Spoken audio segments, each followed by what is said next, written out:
வணக்கம், நான் அக்ரிவேல்லேருந்து உங்கள் முத்துசாமி பேசுகிறேன். இன்றைக்கி நம்ம இந்த பதிவில் எதை பற்றி பார்க்க போகிறோம் அப்படின்னு பார்த்தீங்கன்னா, நம்ம அக்ரிவேலோட பெட்ரோல் பவர் மெயின்டெனன்ஸ் எல்லாம் பார்க்க போகிறோம். ஸோ ஒரு விவசாயி வந்து நம்மகிட்ட ஒரு பவர் வாங்குறாரு அப்படின்னா, ஸோ அந்த பவர் மெயின்டெனன்ஸ்லாம் என்ன, அந்த பவர் கொண்டு போய் நம்ம பயன்படுத்துறதுக்கு முன்னாடி என்ன மாதிரியான விஷயங்கள் எல்லாம் நம்ம வந்து கவனிக்கணும் அப்படிங்கிறத இந்த பதிவில் உங்களுக்கு சொல்ல போகிறேன். ஸோ ஒரு பெட்ரோல் பவர் பொறுத்த வரைக்குமே நீங்கள் பெட்ரோல் டீசல் எந்த பவர் எடுத்தாலுமே ஒரு புது பவர் வாங்குறீங்க அப்படின்னா, எடுத்துடனே தோட்டத்தில் ஓட்டாமல் ஃபஸ்ட்டு ஒரு 3 மணி நேரம் ஐடியில் ஓட்ட விடணும். எதுக்காக நாங்கள் வந்து ஒரு புது பவர் 3 மணி நேரம் ஐடியில் ஓட சொல்கிறோம் அப்படின்னா, ஸோ அதோட பிஸ்னஸ் இன்டர்லாம் வந்து நல்லா சீட்டிங் ஆகணும் அப்படிங்கிறக்காக வந்து நம்ம 3 மணி நேரம் ஓட விட சொல்லுவோம். ஸோ நீங்கள் எந்த ஒரு லோடுமே கொடுக்காம ஃபர்ஸ்ட் ஒரு 3 மணி நேரம் ஐடியில் ஓட விட்டதுக்கு அப்புறம் தான் நீங்கள் தோட்டத்தில் கொண்டு போய் லோடு கொடுத்து ஓட்டணும். ஸோ இந்த இன்ஜின்லாம் ஸ்டார்ட் பண்ணுறதுக்கு முன்னாடி நம்ம கவனிக்க வேண்டிய விஷயங்கள் என்னென்ன இருக்குது அப்படின்னா, ஃபர்ஸ்ட் நம்ம இன்ஜின் ஆயில் ஃபில் பண்ணியிருக்கோம், gear oil, air filter oil, இது எல்லாமே எவ்வளோ கரெக்டாக ஃபில் பண்ணியிருக்கோமா, எல்லாமே ஃபில் ஆயிருக்கான்னு நம்ம செக் பண்ணணும். ஸோ இன்ஜின் ஆயில் பொறுத்த வரைக்கும் நம்ம பவர் வீடருக்கு என்ன நம்ம யூஸ் பண்ணுறோம் அப்படின்னா 2040 ஆயில் வந்து யூஸ் பண்ணணும்.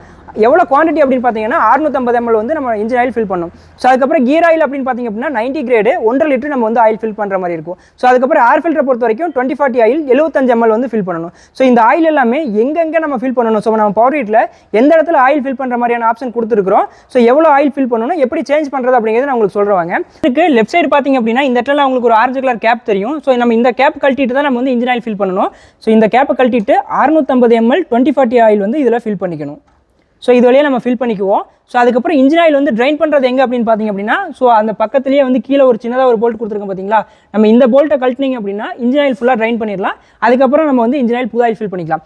இன்ஜின் ஆயில் வந்து எவ்வளோ மணி நேரத்துக்கு ஒருக்கா நம்ம மாற்றணும். ஸோ இப்போ புது இன்ஜின் வர போடும்போது நம்ம ஆயில் ஃபில் பண்ணிட்டோம். ஓகே, அதுக்கப்புறம் எவ்வளோ மணி நேரத்துக்கு ஒருக்கா ஆயில் மாற்றணும் அப்படின்னா, புது இன்ஜினை பொறுத்த வரைக்கும் ஃபஸ்ட்டு 2 தடவை 20 மணி நேரத்துக்கு ஒருக்கா நீங்கள் ஆயில் மாற்றணும். ஸோ அதுக்கப்புறம் 40 மணி நேரத்தில் மாற்றணும். அதுக்கப்புறம் 80 மணி நேரம். அதுக்கப்புறம் நீங்கள் கண்டினியூவாக 100 மணி நேரத்துக்கு ஒரு தடவை இன்ஜின் ஆயில் மாற்றினா போதும். புதுசாக எடுக்கும்போது மட்டும் ஃபஸ்ட்டு ஒரு 2-3 தடவை நீங்கள் சீக்கிரமாக வந்து இன்ஜின் ஆயில் வந்து சேஞ்ச் பண்ணுற மாதிரி இருக்கும்.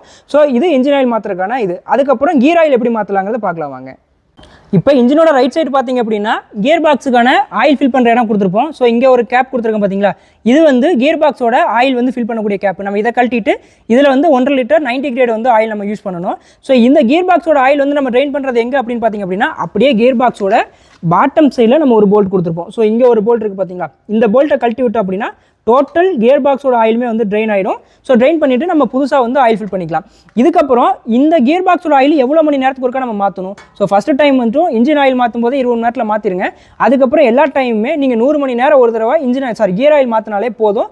இன்ஜின் ஆயில் மாதிரி கியர் ஆயில் வந்து அடிக்கடி நம்ம மாற்றணுங்கிற அவசியம் கிடையாது. ஸோ அதுக்கப்புறம் பார்த்தீங்க அப்படின்னா நம்ம இங்கே வந்து ஏர் ஃபில்டருக்கு வந்து ஆயில் ஃபில் பண்ணணும். ஸோ ஏர் ஃபில்டர் ஆயில் வந்து ஒரு 75 ml ஃபில் பண்ணணும். இதில் வந்து பார்த்தீங்கன்னா நிறைய விவசாயிங்க சின்ன மிஸ்டேக் பண்ணிடுவாங்க. ஸோ அந்த மிஸ்டேக் என்ன, அது எப்படி வந்து நம்ம பண்ணாமல் இருக்கலாம் அப்படிங்கிறத நான் உங்களுக்கு சொல்லிடுறேன். So first air filter oil ஊற்றுறதுக்கு ஃபில் பண்ணுறதுக்கு நம்ம மேலே கொடுத்துக்கூடிய இந்த ஸ்க்ரூவை கழட்டிட்டு இங்கே இருக்கக்கூடிய இந்த பிளாக் கலர் கேப் எடுத்தீங்க அப்படின்னா ஸோ ஏர் ஃபில்டரோட கேப் தனியாக வந்துடும். ஸோ இங்கே இந்த ஒயிட் கலர் பாக்ஸ் இருக்குது பார்த்தீங்களா, நம்ம இதில் தான் ஒரு 75 ml 2040 ஆயில் ஏர் ஃபில்டருக்காக ஃபில் பண்ணணும்.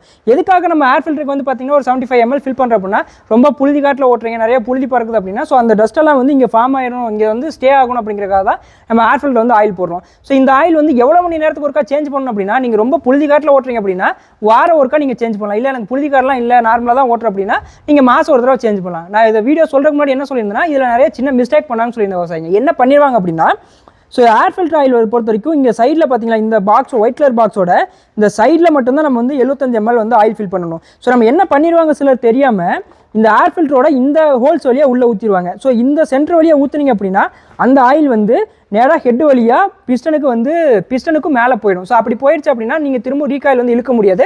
ஸோ அப்போ ஏர் ஃபில்டர் ஆயில் ஃபில் பண்ணும்போது மட்டும் நீங்கள் மெயினாக பார்த்துக்க வேண்டிய விஷயம் என்னன்னா, ஸோ ஏர் ஃபில்டருக்குள்ளே சென்ட்ரல் ஆயில் ஊற்றாமல் இந்த சைடு கேப்பில் மட்டும் ஆயில் ஊற்றுற மாதிரி நம்ம வந்து பார்த்துக்கணும். சரிங்களா? ஸோ இப்போ இந்த 3 ஆயிலும் நம்ம வந்து போட்டாச்சு. அதுக்கப்புறம் இன்ஜின் எப்படி ஸ்டார்ட் பண்ணுறது அப்படின்னு பார்த்தீங்க அப்படின்னா, ஸோ இதுக்கு வந்து நாங்கள் ஒரு ஆன் ஆஃப் சுவிட்ச் வந்து இங்கே கொடுத்துருப்போம்.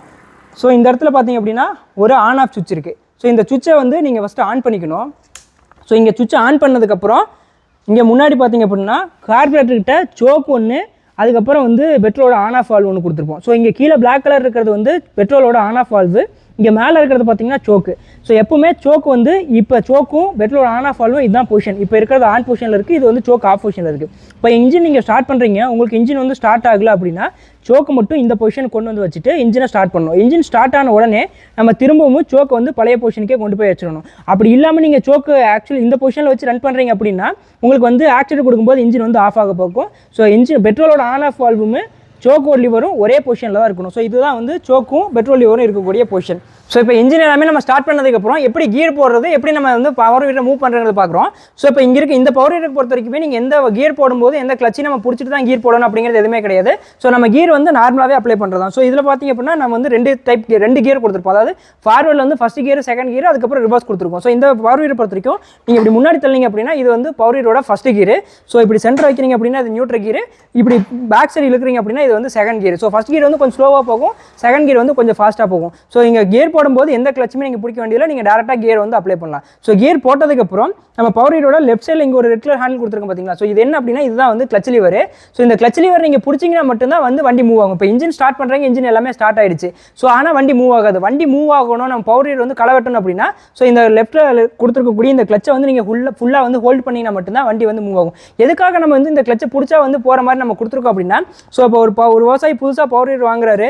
ஸோ அவர் வந்து ஓட்டும் போது கொஞ்சம் பேலன்ஸில் தடுமாறாரு அப்படின்னா நீங்கள் இந்த கிளச்சில் இருந்து இப்படி டக்குன்னு கை எடுத்தீங்க அப்படின்னாலே உடனே வந்து வண்டியோட மோஷன் நின்றோம். ஸோ இன்ஜின் வந்து ரன்னிங்கில் இருக்கும், வண்டியோட மோஷன் பார்த்தீங்க அப்படின்னா ஸ்டாப் ஆயிடும். ஸோ அது அந்த ஒரு பெனிஃபிட்டுக்காகவே வந்து பார்த்தீங்கன்னா ஸோ இந்த டைப் வந்து கொடுத்துருக்கோம். ஸோ இது கிளச்சை அழுத்துறது பார்த்தீங்கன்னா ரொம்ப டைட்டில் இருக்காது. ஸோ ஒன்ஸ் இப்படி அழுத்திட்டீங்க அப்படின்னா நார்மலாக ஹேண்டில் பாரை பிடிச்சிருக்க மாதிரியா இருக்கும், நம்ம நார்மலாக போட்டுக்கலாம். ஸோ அதுக்கப்புறம் இன்ஜினோட ஆர்பிஎம் எப்படி ரைஸ் பண்ணுறது அப்படின்னு பார்த்தீங்கன்னா ஸோ இங்கே ரைட் சைடில் கொடுத்துருக்கூடிய இந்த லிவர் பார்த்தீங்க அப்படின்னா இதான் த்ராட்டில் லிவர்.